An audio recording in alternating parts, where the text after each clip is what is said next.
Ekonomi, me mua në studio zoti Gjin Gjoka, broker real estate, investitor, njëkohësisht edhe themelues i dhomës së biznesit të diasporës. Diskutuam gjërtyra për të mbajtur çmimet në kontroll.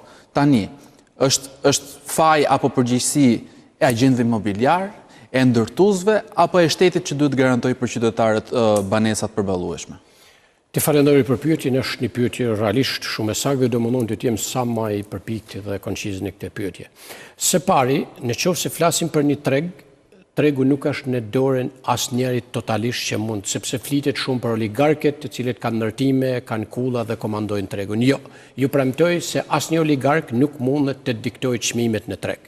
Ai mund të diktojë një muaj, 20 ditë, për sa ekspert apo broker si jemi neve futën në lojë dhe kuptojnë se ç'po bëhet dhe ne një pjesë e madhe të klientëve i kemi të mbrojtur dhe nuk ndodh kurrë. Ne ka rast të na vinë në zyrat tona të kompanisë real estate, thonë kam 140.000 euro, duhen 2+1 në qendër.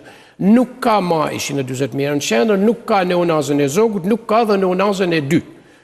Në këto 140.000 euro mund shkojnë e mund të blejnë në Kamz, në Paskuqan, në Fresk, kthehet e vjen në Astir dhe në kombinat. To janë 4 zonat që u tham drejtohuni gjithë, mos pyesni shumë ekspertet, futuni, kontrolloni online, të gjitha kompanit, information, targetin të cilin kanë vu, situatat që është, marketingu që është i shfaqur në gjitha rrjetet sociale dhe portalet dhe gjani çmimin më të lirë.